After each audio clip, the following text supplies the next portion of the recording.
തിരഞ്ഞെടുപ്പ് കൺവെൻഷൻ വേദിയിൽ വിതുമ്പി കായംകുളത്തെ UDF സ്ഥാനാർത്ഥി എം ലിജു. സ്ഥിരമായി തിരഞ്ഞെടുപ്പിൽ പരാജയപ്പെടുന്ന ആളെന്ന് വിമർശിക്കുമ്പോൾ ഹൃദയം നുറുങ്ങാറുണ്ട്. വിമർശനങ്ങളിൽ ആരെയും കുറ്റപ്പെടുത്താറുമില്ല, ശോഭിക്കാറുമില്ല. ജനങ്ങളെ സേവിക്കാൻ ഒരു അവസരം നൽകണമെന്ന് അഭ്യർത്ഥിക്കുകയുമാണെന്നും ലിജു. ദുഃഖമനുഭവിക്കുന്ന, ദുരിതമനുഭവിക്കുന്ന മനുഷ്യരെ തേടിയെത്തി അവരോടൊപ്പം നിന്ന് അവരുടെ കണ്ണീരൊപ്പുവാൻ, അതാണ് എം ലിജു ഈ തെരഞ്ഞെടുപ്പിൽ ഞാൻ ആഗ്രഹിക്കുന്ന ഒരേ ഒരു കാര്യം അതാണെന്ന് പറയാൻ ഞാൻ ആഗ്രഹിക്കുന്നു. ഇത്തവണ എനിക്കൊരു അവസരം നൽകുക. കായംകുളത്തിൻ്റെ ജനതയോ കേരളത്തിൻ്റെ പൊതുരാഷ്ട്രീയത്തോട് പറയാൻ ഞാൻ ആഗ്രഹിക്കുന്നു. വിവരങ്ങളുമായി അമൽ സുരേന്ദ്രനാണ് നമ്മോടൊപ്പം ചേരുന്നത്. അമൽ, ലിജുവിനെ സംബന്ധിച്ച് വളരെ നിർണായകമായ ഒരു തിരഞ്ഞെടുപ്പായിരിക്കും ഇത്. കാരണം കഴിഞ്ഞ 3 തവണയും അദ്ദേഹത്തിന് തോൽവിയാണ് ലഭിച്ചത്. പക്ഷേ ഇത്തവണ അദ്ദേഹം വീണ്ടും ഒരു ധൈര്യം സംഭരിച്ചുകൊണ്ട് മത്സരിക്കുകയാണ്. അവിടുത്തെ ഒരു രാഷ്ട്രീയ സാഹചര്യം എങ്ങനെയാണ്? ഇത്തവണയെങ്കിലും അദ്ദേഹത്തിന് ജയിക്കാൻ സാധിക്കുമോ?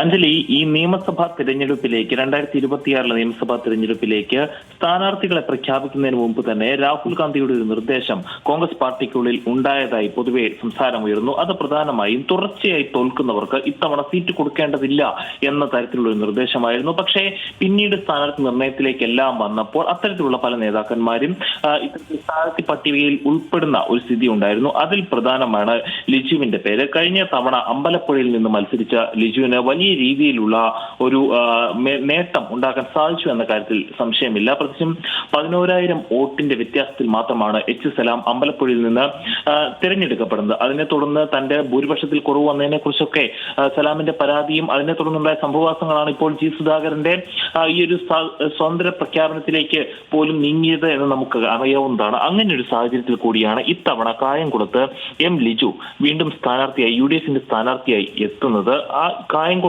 ലിജുവിന് വലിയ രീതിയിലുള്ള ആത്മബന്ധമുള്ള ഒരു മണ്ഡലമാണ്. പ്രത്യേകിച്ചും കഴിഞ്ഞ തവണകളിലെല്ലാം ലിജു മത്സരിക്കുന്ന സമയത്തെല്ലാം കോൺഗ്രസിനുള്ളിൽ തന്നെ ചില ആഭ്യന്തര പ്രശ്നങ്ങൾ അദ്ദേഹത്തിന്റെ തോൽവിക്ക് കാരണമായിട്ട് വിമർശനങ്ങൾ ഉയർന്നിരുന്നു. അത്തരത്തിലുള്ള വിമർശനങ്ങളെല്ലാം ഉയർന്നിരുന്ന ഒരു സാഹചര്യത്തിൽ കൂടിയാണ് പലപ്പോഴായി ലിജുവിനെ പതിവായി തോൽക്കുന്ന ഒരു നേതാവ് എന്ന രീതിയിൽ താറടച്ച് കാട്ടുവാൻ പാർട്ടിക്കുള്ളിലും പുറത്തും വലിയ രീതിയിലുള്ള ശ്രമങ്ങൾ ഉണ്ടാകുന്നതായി അദ്ദേഹത്തിന് തോന്നുകയും അത്തരത്തിലുള്ള വിളികളിലെല്ലാം തനിക്ക് വേദന ഉണ്ടായിരുന്നുവെന്നും ഇന്ന് കായംകുളത്ത് വെച്ച് നടന്ന തെരഞ്ഞെടുപ്പ് പരിപാടിയിലാണ്